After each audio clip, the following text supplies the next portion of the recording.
neither here nor there. We can all sit on the floor. Or change your small table. Oh, no, we can't. No, I mean at my Mary can't sit classroom. on the floor. Oh, In my okay. classroom on Wednesday night. Okay, it's 1 after. I'm gonna go ahead and start it. Whoa, are we already? Oh, what? Did he already push it? I guess so. Oh, he did. Let me see. I thought he asked me if I wanted him to, and I said no. Oh, we are. Okay, very good. Well, morning.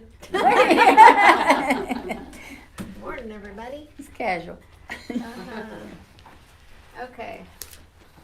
Let's see here. Good to see everybody. We're missing a few this morning. Penny Haley had to may pop in, I don't Penny know. had to babysit. Yeah, I don't know about Haley. she may pop in Yeah. here in a minute. Good to see you, Rebecca. Hi. How's Dana? He's on the mend. He's sitting out in the truck. Clint said he was gonna go out there and say hi to him. Oh, okay, very good. good. Yeah. Oh, yeah, he's recovering. He's really had it bad. I'm just thinking, please don't let me get it. I know, right? Yeah. Phyllis, glad to have you back. Thank you. Did you have a good trip? A very good trip. Good, good. All right, everybody. We have already, I've got a bubble in my throat. There it is. Okay, so we've already seen David. This is David in the Wilderness Part 2. Part 1 was last week, where we have already been with David in Nob. He's been to Gath. He's been to the cave of Adullam. He's been to Kyla. He's been in the wilderness of Ziph. He's been in Maon. He's been in En-Gedi. And maybe even as far south as the wilderness of Paran. But he's been a lot of places. And we left off with him in chapter 25 and his encounter with Nabal and his wife Abigail. So if you will turn to 1 Samuel 25. We did not read a whole lot out of this chapter last week. We just didn't have time. It's long. Everybody knows it already. But I do want to read these last few verses here to kind of get us ready for chapter 26. Chapter 25, beginning in verse 39. So when David heard that Nabal was dead, he said, "Blessed be the Lord, who has pleaded the cause of my reproach from the hand of Nabal, and has kept his servant from evil. For the Lord has returned the wickedness of Nabal on his own head." And David sent and proposed to Abigail to take her as his wife. When the servants of David had come to Abigail at Carmel, they spoke to her, saying, "David sent us to you to ask you to become his wife." Then she arose, bowed her face to the earth, and said, "Here is your maidservant, a servant to wash the feet of the servants of my Lord." So Abigail rose in haste and rode on a donkey, attended by 5 of her maidens, and she followed the messengers of David and became his wife. David also took Ahinoam of Jezreel, and so both of them were his wives. But Saul had given Michal, his daughter, David's wife, to Palti, the son of Laish, who was from Galim. Okay, so this just puts a little bow on chapter 25. David's vengeance and wrath was curbed by Abigail and her countenance and her wisdom. And then Nabal dies. David, of course, takes her as his wife. He has these other wives. Okay, we won't talk about that. Maybe if we get to it at the end of class. Clint already covered it. So we he can't help himself. He can't help it. It has to come out. Okay, so chapter 26. This is another occasion where the Ziphites betray David. They've already done that. What chapter was that? Chapter 23. They did that once in chapter 23, and they do it again here in chapter 26. David's hiding in the wilderness of Ziph. Saul takes 3,000 choice men to go and find David. David sends out spies and discovers where Saul is camping. And then at night, David takes Abishai, right? Yes, with him to go check out Saul, right? Y'all remember this? Okay. The Lord caused a deep sleep on everybody, remember? And so David and Abishai were able to go in here. What'd they take? Water and his spear. Yep, his water jug and his spear. And the text is careful to point out that Abner, the commander of Saul's army, his personal really bodyguard, should have been anyway, was laying next to him, but everybody was asleep. And so David, they escape the camp. He goes over to the other side of the whatever and calls out to Abner because it was under his watch. Saul just thought he was safe, right? Because Saul was sleeping in the middle of the camp with his whole army around him. Bodyguard next to him. Yeah, that's right. But David gets in there, and so then David calls out, and Saul recognizes his voice immediately. But David doesn't call out to Saul; he calls out to Abner, and calls him on the carpet because he didn't protect the king. Anyway, and then Saul says he's gonna stop pursuing David, and that he's guilty, and but he's done that before. So anyway, we know he's not going to keep his word. Anyway, so the whole chapter really is long and good, but it tells about how David spares Saul's life once again. And like we mentioned last week, perhaps maybe he wouldn't have at this juncture if chapter 25 hadn't occurred, maybe not, I don't know. Maybe he still would have, but on to chapter 27. Okay, so here we are introduced, verses 1 and 2 are very interesting. So chapter 27 verse 1 says, "And David said in his heart." So we get a really personal glimpse into the mind of David. And he says, "Now I shall perish someday by the hand of Saul. There is nothing better for me than that I should speedily escape to the land of the Philistines, and Saul would despair of me to seek me any more in any part of Israel. So I shall escape out of his hand." So David arose and went over with the 600 men who were with him to Achish, the son of Maoch, king of Gath. So now David finds himself back in Gath. What happened the first time he was in Gath? Killed Goliath. Nope. No. Oh, that's right. Remember what happened the first time David was in Gath? I don't know, it's circled on my map, so something. Yeah. David was in Gath and was recognized. And so then he skillfully acted insane Oh, yeah. to Okay. get out Yeah, from yeah. under that. Yeah. Because they knew who he was, and it wasn't looking good for him. So he pretended to be insane. And so he got out of that situation. But now he goes back, right? But this time he is favored by the king. Somebody's phone is buzzing. Okay. And the king, Achish here, grants him the opportunity to stay in his country or in his land, in his area, under his domain. And gives him, because we'll talk more about this, but the long story is Achish gave David Ziklag, this territory that was on, if you did look on your map, it'd be on the very, you could see Ziklag is there, right outside the purple. Anyway, okay. Ziklag is important because the text does say in verse 6, "So Achish gave him Ziklag that day, therefore Ziklag has belonged to the kings of Judah to this day." Now, originally Ziklag was territory that was granted to Judah. This was all the way back in Joshua. It was given to Judah, and then some of it I think was given to Simeon also, but they never were able to fully conquer it. So that's why Achish could claim it and give it to David. So then David takes all of his men and his wives and his children and his men's wives and their children. You can imagine the company of people that he has now. And he takes them all to Ziklag, and they're allowed to live there, right? But what does David spend his time doing while he's in Ziklag? Rating. Raiding Raiding, yes, and who is he raiding? the Philistines. Nope, not Well, exactly. Oh, Well, yes, the South Country of Judah. Yeah, Yeah. tons of them. As far as Shur, land of Egypt. Verse 8, yeah, lists all Yeah. them there. Yeah. Mm-hmm. They're all enemies of God's people, Mhm. right? All of them.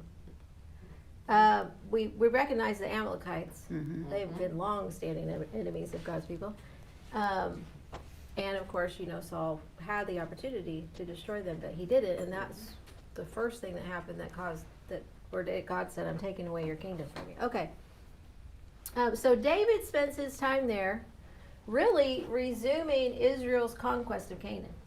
Right? That's what Joshua and Caleb and all of them were supposed to do, and they did it, a lot of it, but not all of it. And so David resumes that here, and he goes and attacks and plunders all of Israel's enemies down there by where he lives. And he is sure not to leave anybody alive when he does that. Why? He doesn't want to get back to the king. Yes. Because when the king says, hey, what have you been doing lately? What does David say? Oh. Do you remember what he says?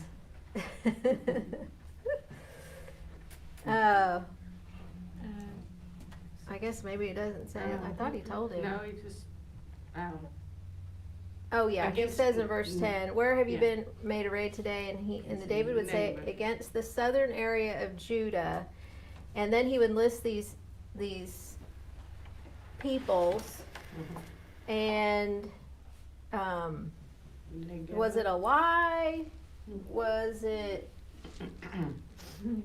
He was covering his tracks. He was, yeah, he was covering his tracks. That's for sure. But he was It's- also making the king rich because he was giving the spoils Yeah, to the he king. definitely could. Yeah, definitely. So, and he was getting very, very, very wealthy. Yeah. But Achish remained in the dark the whole time, right? And so all this was working out. So Achish was none the wiser and completely was convinced that David had totally defected to Achish, to the Philistines.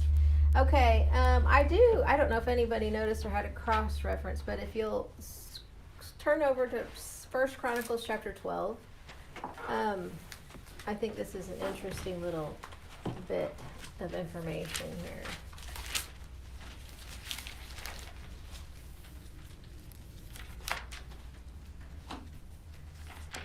First Chronicles chapter 12 verses 1 and 2 really is all I'm going to read, but this is a list of David's mighty men. And it says in verse 1, now these were the men who came to David at Ziklag. So this is right what we're talking about here. While he was still a fugitive from Saul, the son of Kish. And they were among the mighty men, helpers in the war, armed with bows, using both the right hand and the left in hurling stones and shooting arrows with the bow. They were of Benjamin, Saul's brethren. Okay, and then he lists all those there. So I just think that's a great cross-reference to put right here in this chapter if you wanted to add that. This is the men who were with him at Ziklag. 600 of them. I know not all of them are named here, but the mighty ones are. The leaders of his army, anyway, are there. Okay. We're going to talk a whole lot more about chapter 27, because chapters 27, 28, and 29, I think, have a lot in there that we could discuss, because there's a couple of ways to think about these chapters, and because they make a huge application, too. So, but we're going to do that at the end. What's that? Okay. Karen, would you like a Bible? I ran off and left mine because I was on my way to the doctor this Yeah. morning. And Well, we have plenty. I'm sorry I didn't say No. anything until now. These are both New King James versions, I believe. thank you. Yeah, might be tiny print, but I think that's all we've got in here. This is an ESV, but that's probably the smaller print. I'm not This used is- to, is that fine. okay? Yeah. Okay. So that's chapter 27. Like I said, we're going to come back to that. And then we get into chapter 28. And war is brewing. This is verse 1. Now it happened in those days that the Philistines gathered their armies together for war to fight with Israel. And Achish says, "Hey, David, you're up." And Achish said to David, "You assuredly know that you will go out with me to battle, you and your men," right? You know this, right? Right? So David said to 'Cause I Achish, trust you. David said to Achish, "Surely you know what your servant can do." Okay, if that isn't the most vague response, I love it. He's very wise, very shrewd here. And so Achish, of course, takes it as it's a favorable response. No question about it. And Achish said to David, "Therefore I'm going to make you one of my chief guardians forever." Bodyguard. He's going to be his go-to guy. Okay. And then beginning in verse 3 is a huge parenthetical about Saul contacting or consulting this medium. But we're not going to talk about that right now. We will at the end of class. I just want to get through the flow of the text before we get into some of these details, I suppose. So there's a brief interlude here in chapter 28 when Saul consults this medium, but then we pick up in chapter 29 when Achish comes to David and says, "We're getting ready to go fight, come on." And then in chapter 29 all of the Philistine armies come and present themselves before the king, right? They all parade themselves, they're all lining up for battle, and David and his men are at the rear end of the lineup here. But who's not happy with the situation? The other Philistine ladies. Yeah, the Philistine princes, they're like, "Listen, this is David. Don't you remember him? The one they had sing the song about, the one who is our enemy." This is the perfect opportunity for him to come pretend like he's going to fight with us, but then turn around and really fight us instead of Israel. And then he'll present us as spoil to Saul, and then he'll be in favor with Saul. So that's what the Philistine princes say to the king, and so it convinces the king. The king really kind of was sticking up for David and said, I can trust him. But the Philistine lord said, "No, we're not going to fight with him." Verse 6, Achish called David and said to him, "Surely, as the Lord lives, you have been upright, and your going out and your coming in with me in the army is good in my sight. For to this day I have not found evil in you since the day of your coming to me. Nevertheless, the Lords do not favor you. Therefore return now and go in peace, and you may not displease the lords of the Philistines." So then you would think, I would be like, "Okay, bye." But David said, "Well, wait a minute, what have I done?" So he pushes it a little bit here. And he answers Achish and says, he says in verse 8, "So David said to Achish, 'But what have I done? And to this day, what have you found in your servant as long as I have been with you, that I may not go and fight against the enemies of my lord, the king?'" What do you make of that? David sounds like he's wanting to go with Achish and fight against Achish's enemies, doesn't it? Well, he didn't explain which lord. Yeah, very good. That's what I would say. Here's Right. another one of his. Which king? Which Yeah. king. What is that called? A double entendre or something. Exactly. So yeah, I could totally picture David going at the rear of the army, and then when they're in the fiercest battle, David's going to attack the Philistines, Yeah. right? And help Israel from the rear instead of from the front. So he's again a little bit vague here, I guess, in his response. But it could, he could be talking about fighting against the enemies of Saul, the king, or fighting against enemies of Yahweh, the king. Maybe there's a triple entendre there, something like that. Okay, well, Achish says, "No, you need to go back home." And so they do. David and his men, verse 11, rose early to depart in the morning to return to the land of the Philistines, and the Philistines went ahead and went up to Jezreel to pursue that battle. Okay, which brings us to chapter 30. David and his men get back to Ziklag, but they are in for a big shock, because what happens? It's been captured. Yes, so if you'll read with me, chapter 30, verse 1. Now it happened when David and his men came to Ziklag on the third day that the Amalekites had invaded the south and Ziklag, attacked Ziklag and burned it with fire, and had taken captive the women and those who were there from small to great. They did not kill anyone, but carried them away and went their way. So David and his men came to the city, and there it was burned with fire. And their wives, their sons, their daughters, all had been taken captive. So David and the people who were with him lifted up their voices and wept until they had no more power to weep.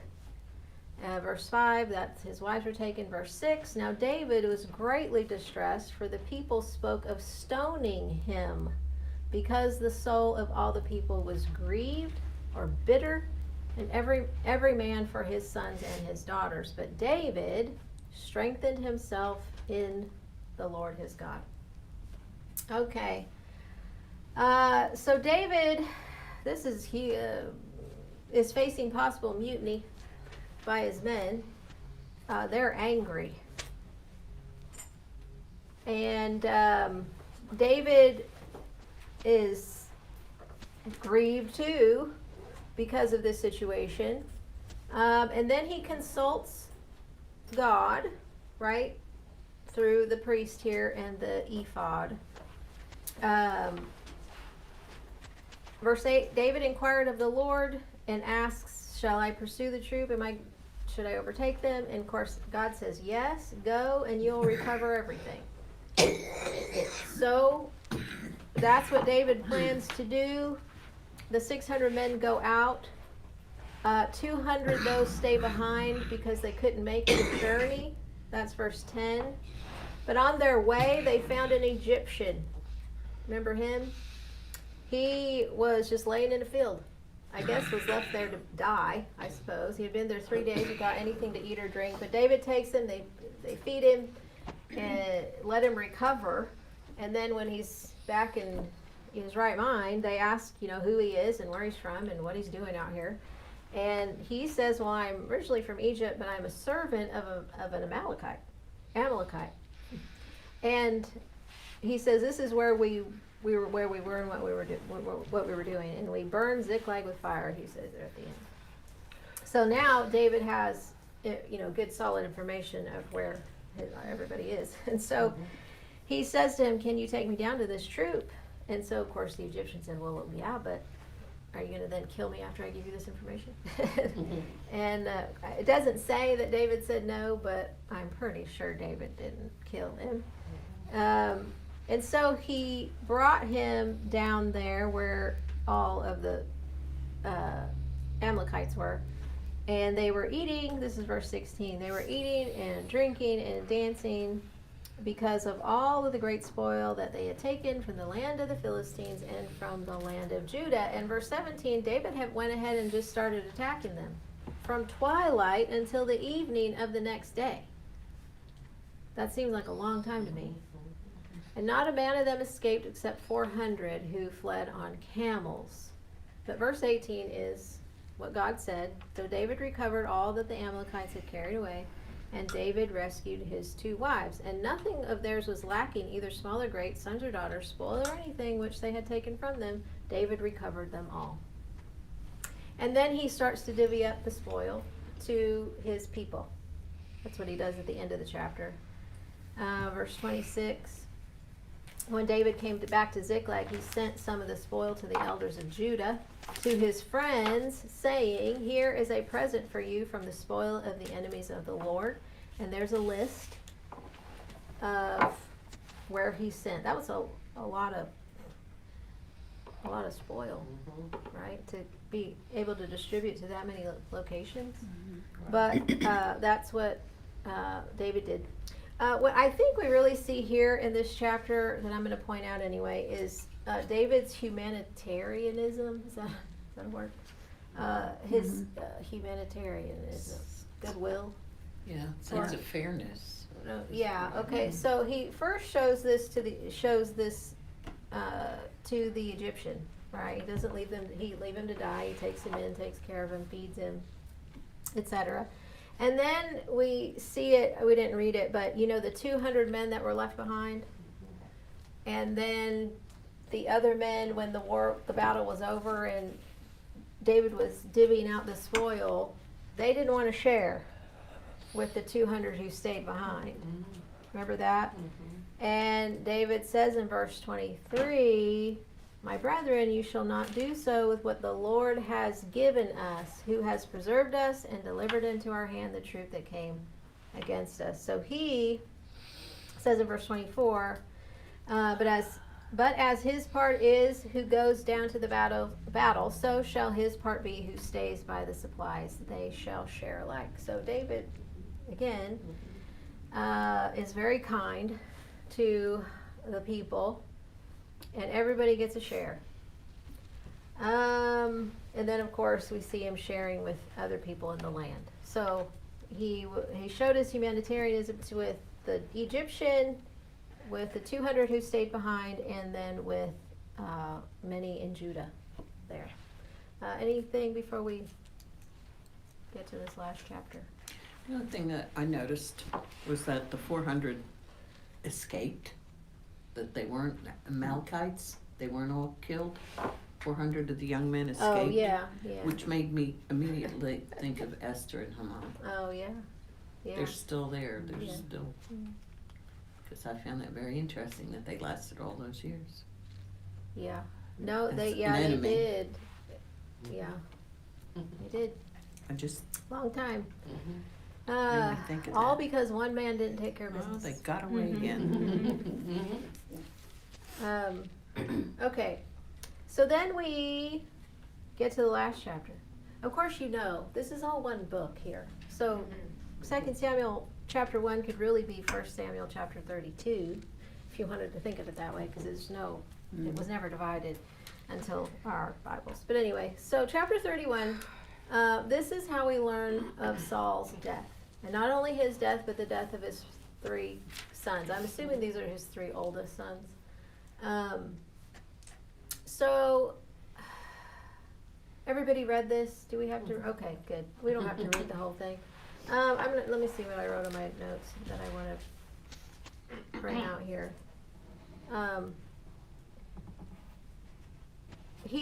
Saul is wounded. If you look over in 1 Chronicles 10, I hope everybody read that one too. There's just a little bit more information there.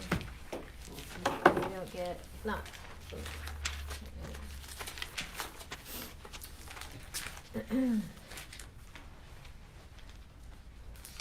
This is where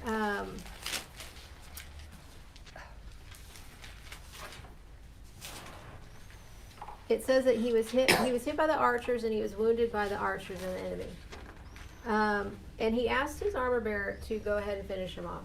Why did he do that? Because he didn't want to be taken captive and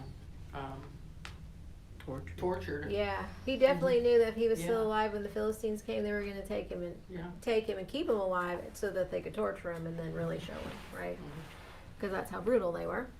And so, but his armor bearer wouldn't do it. It's a lot to think about right there. Anyway, we won't talk about it. But maybe if we have time, I'm just afraid we won't have time. There's so much in here, and I don't want to. Get bogged down. Yeah, I don't. But there is a lot to say about this whole situation here, because was it right for the armor bearer not to kill him? Should he have killed him? Was it right for Saul to fall on his sword? Because that's what Saul does. Then he killed himself, offs himself, so that he doesn't have to face this torture by his enemy. And so they all die here, and then the men of Jabesh Gilead come and take his body, because they cut Saul's head off. And so then they, put it in their temple of their God, and then, so the men of Jabesh Gilead come and take his body so that they can give it a proper burial, or at least a more respectable burial. And why was it the men of Jabesh Gilead? Anybody remember? They're not new to the picture here. They were from a while back. I think it's chapter 10. I don't even have it written in my notes, but I think it's chapter 10 in 1 Samuel. Saul has just become king. Oh no, it's chapter 11. Jabez, is that becomes Jerusalem? No. No, that's not the No. one. It's in 1 Samuel chapter 11. Saul was just anointed king by Samuel. And you remember how we were talking about battles kind of confirming the king's reign or whatever. And so this is the first battle that Saul has with the Ammonites. Mm. And Ahash the Ammonite came up and encamped against Jabesh Gilead. That's Israel. Mhm. And so the Ammonites are coming up against Israel, the men of Jabesh Gilead, and Saul comes in and rescues them. That is given great success here. And so he saves them essentially. And so now, what are they doing? Paying their respects Going back together. to Saul, and they're going to honor honor him by giving him a proper burial. But what I also want to note especially is verses 13 and 14. So we're back over in 1 Chronicles. At the end of this chapter, it's kind of a summary statement here.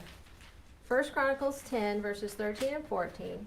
So Saul died for his unfaithfulness, which he had committed against the Lord, because he did not keep the word of the Lord, and also because he consulted a medium for guidance. But he did not inquire of the Lord. Therefore he killed him and turned the kingdom over to David, the son of Jesse. Okay, which brings us to our parenthetical. So if you want to go back, so this is all of 1 Samuel. We finished it. Saul's dead. His 3 sons are dead. And that's where this book ends. Okay. But we need to cover some territory. So, the Lord, this was Saul's end because this was punishment for, one of the reasons was because Saul consulted a medium, the text says. What's the ESV say? I didn't even look it up. Did it say medium too? Consulted a medium? Okay. Very good. So if you'll flip back over to 1 Samuel, we'll talk about this. 1 Samuel 27, beginning in verse 3. We're going to take this section as well as chapter 19. I don't know if you remember this chapter. Saul is after David. Michael had just hid David, or not hid David, but made the decoy to help David escape. And so David went to Ramah to visit Samuel. And Saul learns of it, and so he's in hot pursuit, and he sends people. But they they don't make it, or they make it, but they're overcome by God's Spirit and begin prophesying. Okay, we're going to cover that too. Because we didn't talk about that at all when we were going through those earlier chapters. But we will talk about it today because they're kind of like, well, I just included it here. I think there's a big point to be made with both of these texts. But we're going to talk about that one last. So back over to 1 Samuel 28. And I'm really trying to be as confusing as possible. So if you're thoroughly confused and wondering what in the world we're talking about. Good. Okay, the medium. Okay, back to 1 Samuel 28. Okay, did everybody read this? Because there's a lot in here. Okay, so apparently, the context is verse 3. Samuel died. Just reminded us, Samuel died. And the whole point is because now there's no prophet in the land, like Samuel anyway.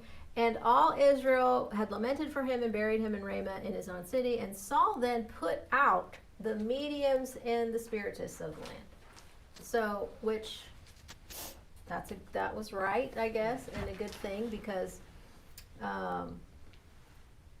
anyway, we'll get to that in a minute. But he is facing the Philistines now. He's terrified once again because the Philistines are coming. And he needs or wants some answers on what to do. But none are found via the acceptable ways in verse 6. Verse 6 says, when Saul inquired of the Lord did not answer him either by dreams or by the Urim or by the prophets. So he inquired of the Lord, but the Lord didn't answer him in any of these acceptable ways that he might normally would have done. And why is that? Cause he already told him, Yeah. you're done. Yeah, very good. So God didn't answer him by direct revelation, either by a dream or by the Urim. That has to do with, everybody familiar with the Urim and the Thummim? You ever heard of that? Yeah, I heard of Okay. it, I didn't know what it was. Well, just very briefly, it was part of the ephod, the breastplate situation, and it had to do with stones. There were 12 stones. Okay, and Okay. the Bible tells, or the description of that, but it never says how it worked. So, I don't know. Maybe they lit up, or I don't know. Yeah. But somehow God was able to, or at least that was the device that was used a lot of this time. So when it says they consulted the ephod or the whatever, we're talking about these stones here. The Urim and the Urim, is that what it is? The Urim, Urim, Urim. and the Thummim. I wrote down even at one point what those words mean. The light and the perfections, something like that. I think it means. But anyway, I have to look that up again. But anyway, so God didn't answer him by that, and he didn't answer him by the prophets. Well, he didn't answer him by the Urim because, well, the priests are dead, because Saul already killed all of them.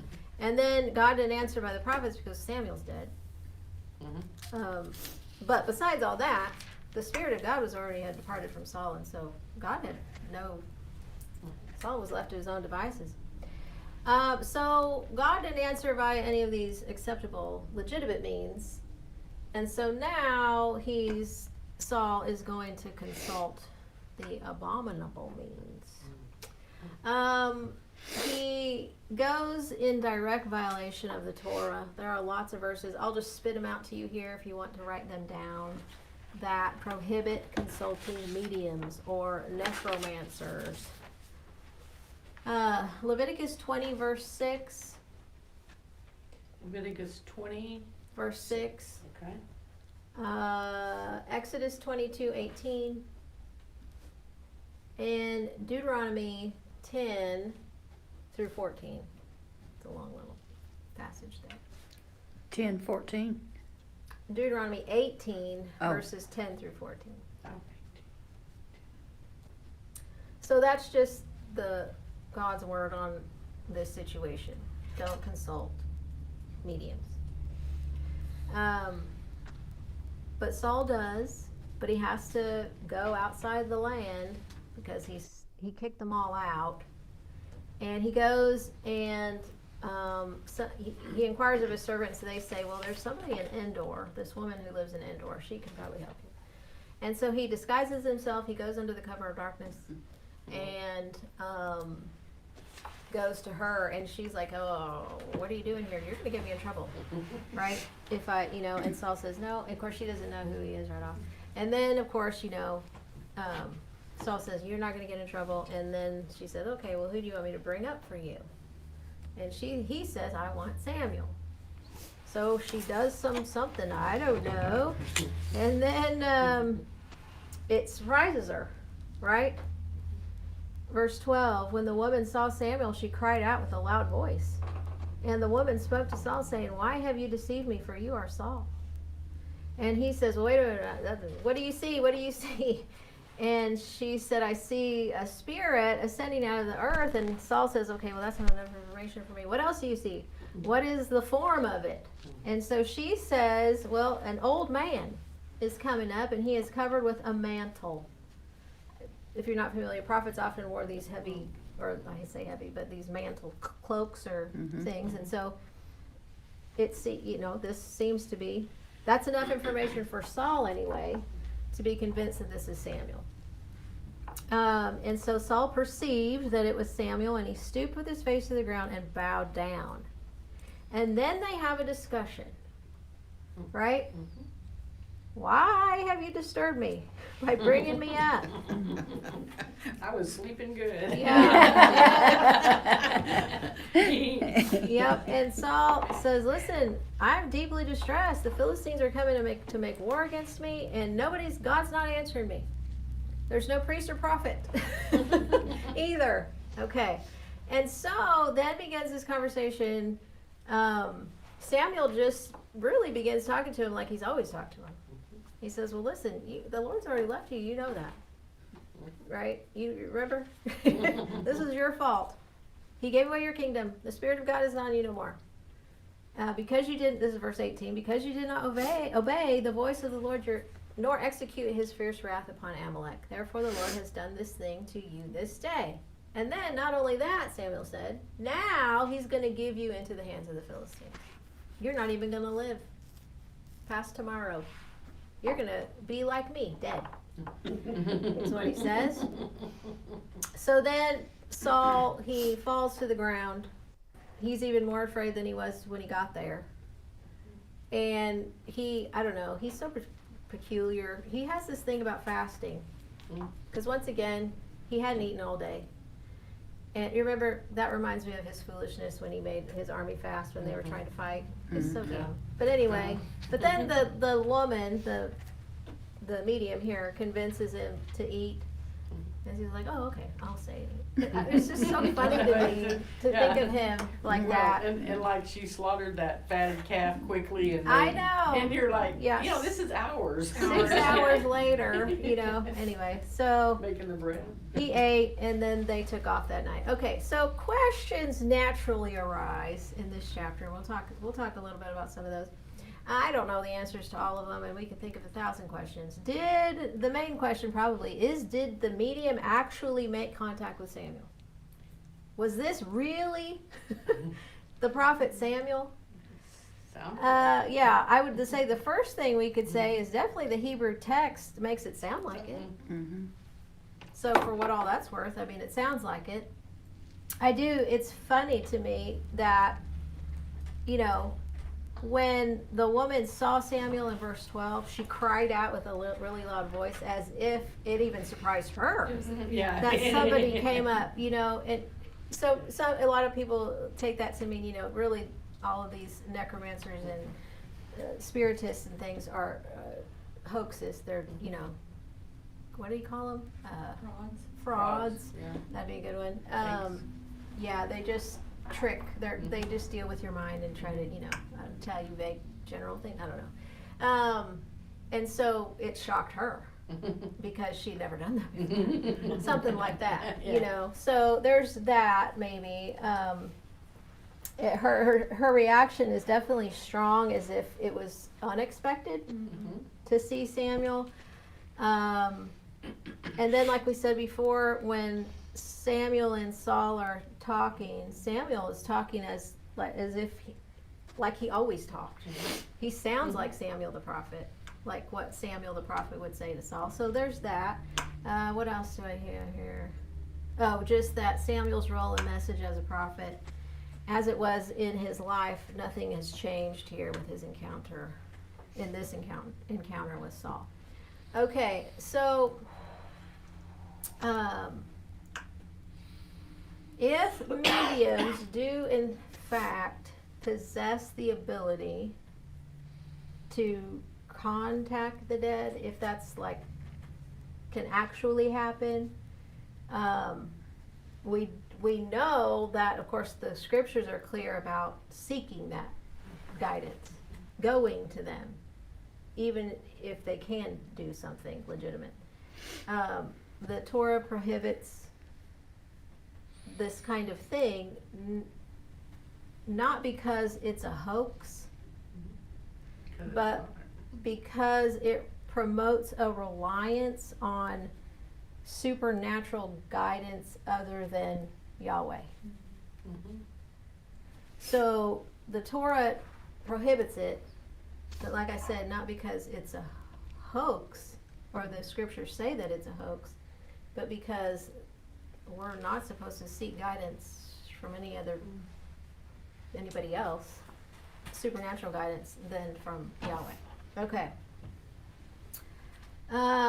Perhaps, so there's that. Perhaps this text is in here to show us that it's not the skill of the medium here, but the power of the Lord to do this. And that he permitted Saul to have this one last encounter with Samuel. That's what I was thinking. The whole time I was like, Yeah. Mhm. So I don't think that this situation here promotes what some people will say, that God uses evil pagan religions or spiritists or mediums to accomplish his work. I don't think that that's what Yeah. this is No. No. teaching at all, but that rather something very unusual, even from the perspective of the medium, That's what I was thinking. was Whoa. being done here and was used for God's purposes, of course, to declare his judgment on Saul. Right? Again. Again, yes. And remember, and that's what we read in 1 Chronicles 10, verses 13 and 14. This judgment on Saul was because he didn't obey the words of the Lord, and because he sought a medium.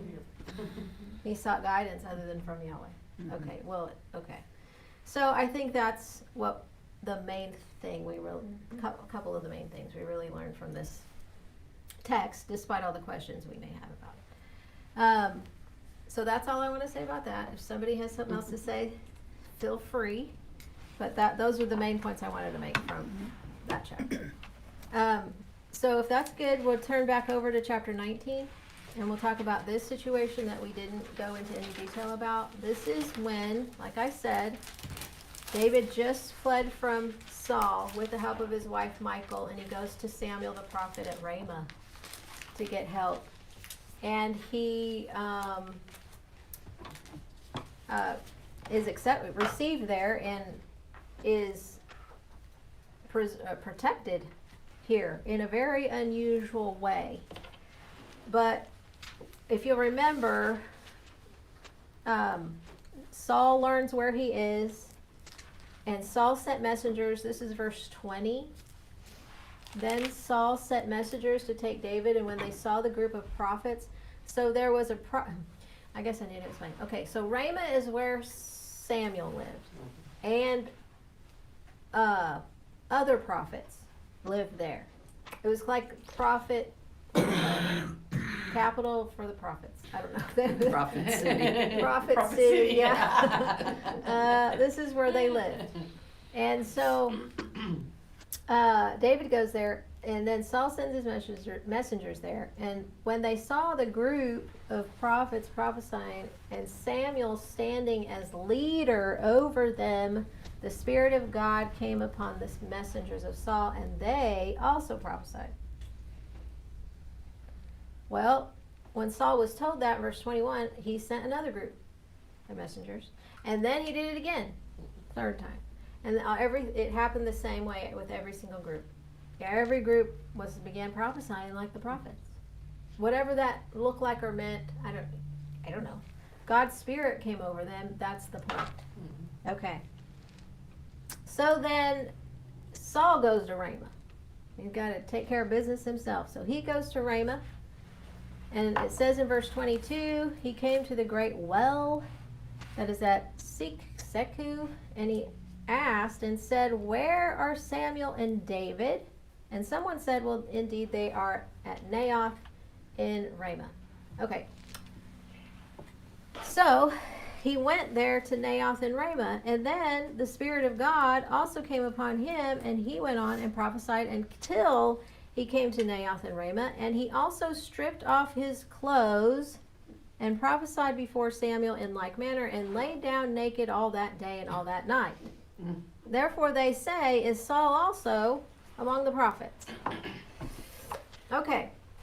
We need to remember that So confusing. Saul used to be in favor with the prophets. He prophesied with the prophets when he was first anointed. Samuel gave him instructions and say, when you're going on the way, you're going to meet a group of prophets. And then when Saul met the group of prophets, he began prophesying. So he was a welcome guest among the prophets at that juncture, early in his reign, in chapter 10. But now he is very much an unwelcome enemy among the prophets. Let me see. I don't know so much. Let's see here. So does that mean they all were laying naked all together? No, I don't think so. Here's why I don't think that. The ESV says, and he too stripped off his Oh. clothes. Me too, Oh, I He guess took- mine says that prophesied he before also. Samuel. Mine says he also stripped off his clothes. I take that to mean he prophesied and then he also stripped off his clothes. Not that he also stripped off his clothes like the other prophets. Just because it doesn't say that about the other men. Or that anybody else was naked. And Saul's on the prophets. I will say this, I don't know that that necessarily means that he was completely in the nude naked, Right. but that's often a reference to when you're taking off your outer cloak or garment, Mhm. then you're just left with your undergarment, your tunic or whatever, and then that's naked. So there's that too, but I think the real meaning, the real thing we need to get out of here is that they are in the presence of the king. Not a king, but the king, Yahweh. And I think this stripping off of his royal robes Mhm. represents something, stands for something here. God is making a point here, isn't he? Mhm. It's kind of like when an officer is disgraced or something, they take his stripes or His badge. badge and, Yeah. you know, so he has been Very good. disrobed. Yes, that's right. By Dethroned. God. Very Yeah. humbling. Yes, yes. I have here Saul's loss of royal attire in the presence of God's Spirit presented a powerful image confirming the prophetic judgments Samuel made earlier with regard to his kingdom being taken away Mhm. and then given to somebody better. So God had rejected Saul as king, and so in God's presence, Saul would not be permitted to wear royal robes, kind of thing. So we see here, I think that's the main idea, is that, of course, God is protecting David. It says that he did this all day and all night. That gave David plenty of time to get away. So this was definitely, God was doing this for a very specific reason, to protect David, and to make a point. Like we said, Saul has lost his throne, and those messengers who were sent by the king soon became subject to the real king of Israel. So I think a lot of that can be gleaned from this section here. And the bottom line, the whole point of this little section and that about the medium is that God has power over the living and the dead. He is in full control and has all power. I think that's what we learned. He has power in every realm. And I think that's what we learned from both of these situations that have to do really with Saul and not David. But we wanted to say a few things about them just because they're in the text. All right, now to close up shop, if you'll go back to chapters 27, 28, and 29, I really do want to talk about this situation because there are actually a couple of different ways to think about David in the land of Gath and making the decision to move there and to stay there and etc. For example, I'm going to give these two thoughts and we're just going to work through them. I fall into one camp. I apparently was in a different camp a while back because I have these notes, old notes from this first way to think about it, but I don't think that anymore. I think of it in a different way. But I left my notes in there, so just so I remember that I don't think that anymore. We got a special glimpse into David's mind, right? In verse 1, he says, I'm going to perish someday by the hand of Saul. There's nothing better for me than to go to the land of the Philistines, to my enemies, because there Saul won't try to come after me, right? And I'm going to escape out of his hand if I go there. And so then he went there. And so I have in my notes in my Bible, I have verse 1, the wrong attitude. And then in verse 2, I have the wrong direction. Okay, so is it the case that David had the wrong attitude in verse 1, this one of kind of self-pity and, I don't know, selfishness maybe? And so then he has the wrong attitude, so then he makes the wrong decision and goes in the wrong direction. He goes toward the enemy instead of toward God, perhaps. And then, especially to help bolster this, many people would point out chapter 30. Because he went in the wrong direction, because he had the wrong attitude, he suffers these consequences by having the Amalekites come in and take all of his people and his goods. So there's that. Seems to kind of make a little bit of sense, right? Okay. So is it possible that he had the wrong attitude, went in the wrong direction, suffered this consequence because he didn't seek Yahweh's counsel? We know that David has sought Yahweh's counsel before, but there's nothing in the text says that he did it this time. Maybe he did and we just don't know it. But it doesn't seem that way when we read verse 1. It's like he's just thinking to himself, okay, I got to do something here. Okay, so there's no mention in this whole chapter, there's no mention of God's guidance or direction. And so we kind of assume that maybe David didn't consult God this time for one reason or another, not sure why. But the text just doesn't reveal that. But he finds himself in a very desperate situation once again.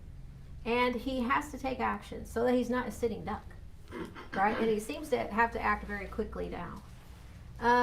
And so, does he contemplate within his heart in verse 1 and then use his best judgment to do the most logical thing?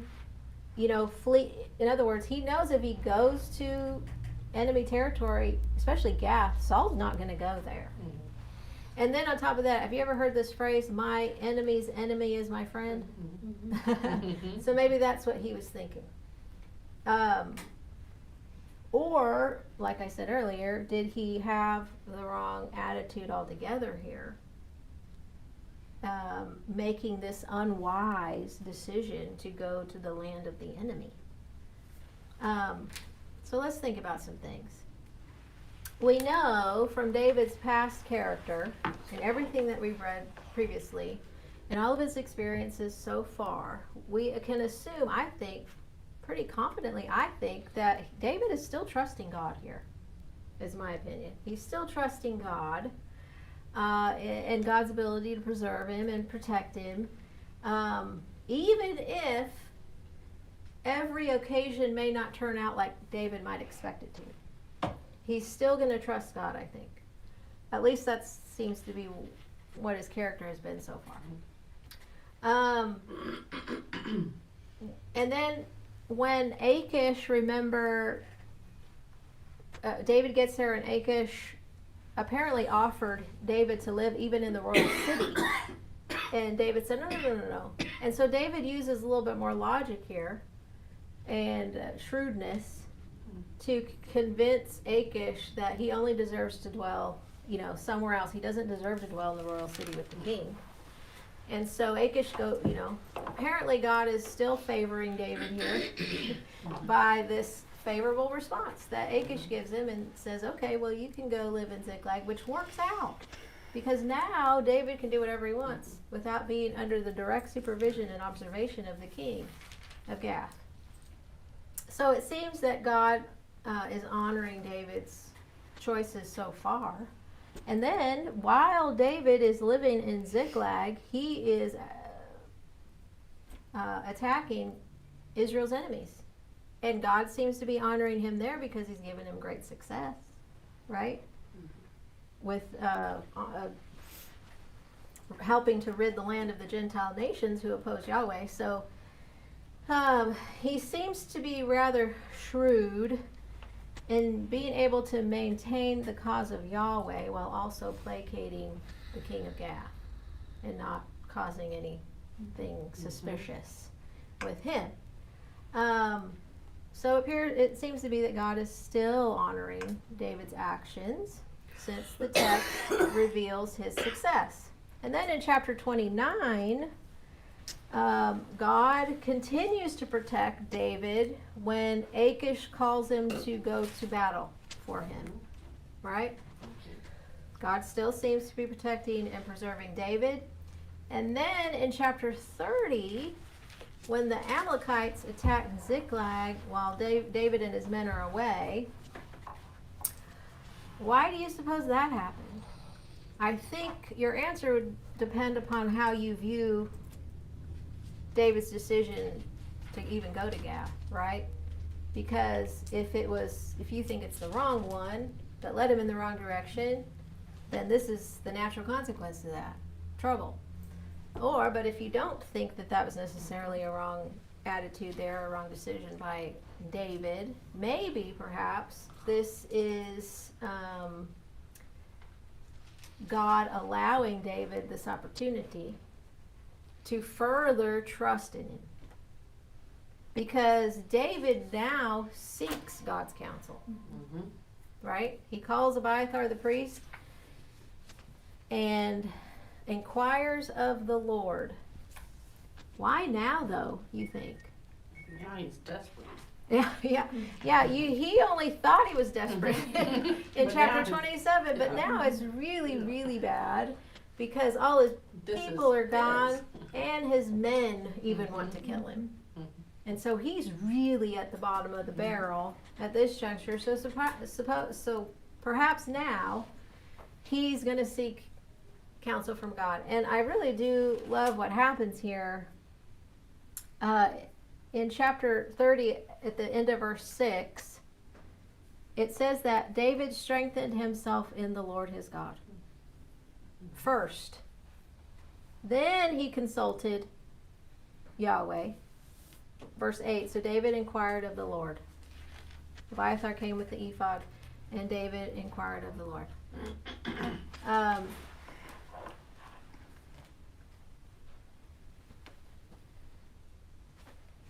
So either chapter 30 was like judgment against David for even going to the land of Gath in the first place, or it was an opportunity to help further teach David. Remember how chapter 25 was a huge opportunity to teach David and to further shape him into king material with Abigail and Nabal. Perhaps then that chapter 30 is the same. That this was an opportunity for David to grow personally. Here's why I say that. This is what I think anyway, because whatever the case, I suppose, God continues to grant David success. He gives him everything back. And maybe it was just so that David would strengthen himself in God. Maybe David lost sight a little bit. Maybe he got a big head while he was in Ziklag and was fooling the king, and I don't know, and he had accumulated all this wealth, and maybe he was getting a little above himself. And perhaps this chapter 30 was just an occasion to help further, like I said, shape David. But this is the reason I brought this up at the last of class is because there's a couple different ways to think about it, and because I don't know about you, but have you ever found yourself in similar situations where you're in a desperate situation? You may not even know what to do, and you have to think hard about it, and then maybe still not know what to do, but you have to make a choice. And you have to make a choice trusting in God to work out His will, whether you made the right one or the wrong one. And then, whatever the consequence may be of that, maybe it was good and everything worked out well, and maybe it didn't work out well, and then now you have to really strengthen yourself in the Lord, really pray about it, and then, you know, make more decisions regarding that kind of thing. I think this is a very relatable passage is what I'm saying. This is very relatable to the human predicament, to our lives. Because if you've lived any length of time, I have no doubt that you've been in a situation where you had to make a quick decision or had to, you know, and then deal with the consequences, whether they were good or bad, but trust in God the entire time. And I think David is a really good example of that here. Anyway, anything else about that? You know, he could have just gave up, because even when he was younger and his brothers, and he was always saying, what have I done? Have you noticed that too? Right, yeah, What yeah. have I done to cause this? Because his brothers, you know, tried to keep him away, and Yeah. never seems like Saul tried to kill him for no reason, because, you know, so. It never seems like things are going his way almost, but at the same time, they really are. Yeah. In Yeah, the grand let's scheme of keep his things. faith, He just yeah. keeps having trouble after trouble after trouble after trouble. But he never, ever, as far as I can tell, never gives up on the yeah. Lord. Right. He never He doesn't lose throws his- in the towel. Loses faith. Right, right, which is very, it says a lot. And we'll bring this out when we get to it, but he's so busy on the run and for trying to, you know, keep up with his people, and he's got family and all of these responsibilities, and he's so busy, but he seems to be doing God's work here. Seems to be in line with God, and God's, you know, granting him success and protection and all of that. But then when things are peaceful in the land and it gets quiet, and he doesn't go out and do what he's supposed to do as king, is when he forgets all about God, right? With Bathsheba, you remember that? And so it totally forgets about God, which that's a huge lesson for us. What is it? An idle mind is the devil's playground or something. Yeah, just being idle and not doing, you know, not being busy. And I'm not saying being overly worked and where Or going you're out then to battle. useless, right? To the point where you're just useless in the kingdom. But being busy has its benefits and purposes. And even if being busy comes with difficulties, that's a good thing. I think that's a good thing. It was a good thing for David. I really enjoyed this study personally, because like I said, I've read the chapters, you picked out, you know, a couple chapters here and then you draw lessons out of them, but when you're just really focused on one person, David, wow, it's so wonderful to be able to relate to it. He was just he was a man, he was a human, and he had to face things that we all face in trials and whatever, joys and everything. I don't know, I just really have enjoyed getting to know the man David in this study. And this is huge, I think, here in this section 27 to 30. Okay, that's all I've got. I see God working through everything that was going on here. Absolutely. That first of all, that for David to go away and give Saul time enough to really come to his end, without worrying about David, but for Saul to come to his end, and David being quiet and working for another king, Achish is his name. And now, when this happens, he's at battle to save his own, to save his things. And he wins this battle and becomes wealthy enough to share it with people who are going to be his supporters. So it's leading up to him getting strength for his kingdom. He's gained momentum, Yes, hasn't he? yes. Yes, at just the right So, time. right. Huh, And that's fancy. Yeah. when I Saul noticed that- falls apart. Yeah, you know, in all of this, they always kill everyone. They didn't Oh. kill any. You mean king, so David, what do you mean? Whenever they went to Ziklag, They could Oh. have burned and killed everyone, Yeah. Oh, but Yes. they didn't. They took them captive, every one oh, of them, yes, and oh, everything. yes, God's providential So God- care over, exactly. yes, I think that's another Yeah. very Yes. Because, It yeah, struck me too, it's like Uh-huh. they didn't kill him. yeah. Yep. Very good. The homework for next week will be to read 2 Samuel now, chapters 1 through 4. Okay.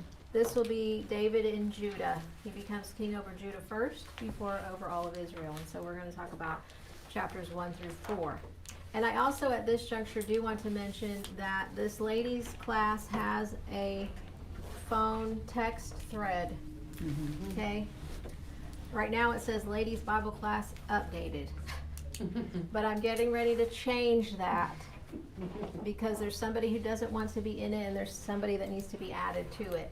And because we are a mixture of iPhones and Androids, that means I have to make a whole new group.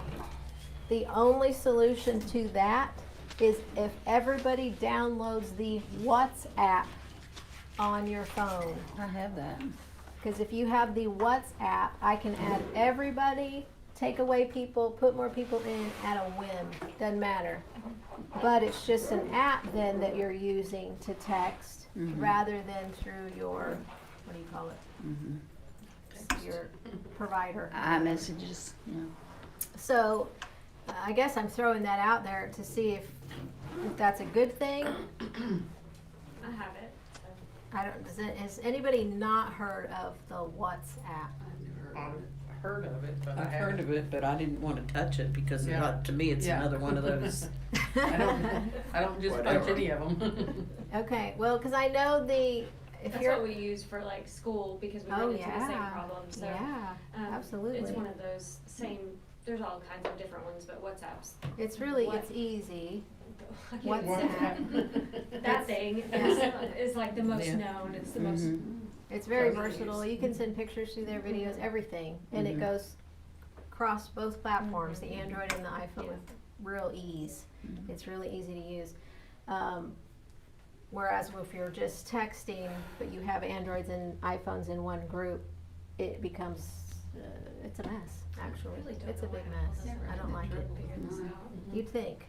But right now, they don't work very well together. And so I've either got to create a new group, and perhaps everybody, there'll be some people be even more confused. Because I know it gets confusing when you have all these ladies threads in there, and plus we've got our own here at Farmersville. So I can either do that, or we can do the WhatsApp. I know which way I lean, but I know it's a free app. It's it's in your store, whether you're an iPhone or an Android. So it's easy to use that way. And then there'll be no confusion because you get alerts the same way. You can hide your alerts the same way. But they don't come on your messenger. They No. come, No, they on come in the WhatsApp. WhatsApp. It's an app. So And does that bing, bing, bing every it time can if somebody? you want it to, Okay, but you can turn it off if you don't want it to. okay. So you have the same functionality. Here it is, there. Mary. It's really the that best green one. way to do Yeah. this. It is. If I'm just suggesting, if we continue on with the next class and the next class, you know, When you open it up, it says you know, chats. people can Oh, okay. take away, add, and it's not a. Yeah, so let's try it. For you non-WhatsApp, it's WHATS APP. It's in your store. My button on my phone is green, my little app button. Let's try that. If you'll download the WhatsApp, I will create a group there. And then that way the person who wanted out can be out, and then I can add the person I need to add. And then we can just do it willy-nilly whenever we want. And Does that bring people over from your notifications, or do you have to add everybody? I think that if you already have them in your phone, In your contacts, they'll be there. they'll be Okay, there, continue with Yeah. phone. I think. Anyway, okay, so I even have that in my notes here, mention phone thread update. I didn't do it last week, and I meant to, but I Yeah. totally forgot, and so I wanted to really do that today. Oh, okay. Probably should have done that off of the recording, but here we are. Okay, I had Melinda down for leading a prayer today, but she's not here today, so I have Phyllis next. Are you okay with that today? Okay, very good. We'll close with a prayer. Thank you, dear God in heaven, for this wonderful ladies' Bible class that we have, and each of the women here today. Be with those that were not able to make it. Thank you, dear God, for Veronica and the lessons that we have gleaned through your word about your servant David, dear God. Thank you for being with us and walking with us through our journey here on this earth. Thank you for strengthening us and giving us confidence in the things that come our way. Thank you for the opportunities that you give us, dear God. Be with each of the ladies here as they go through their week. Please bless each one of them. Thank you for Jesus. In Christ's name we pray. Amen. Amen. Thank you. So do you do it? We'll just go through it, so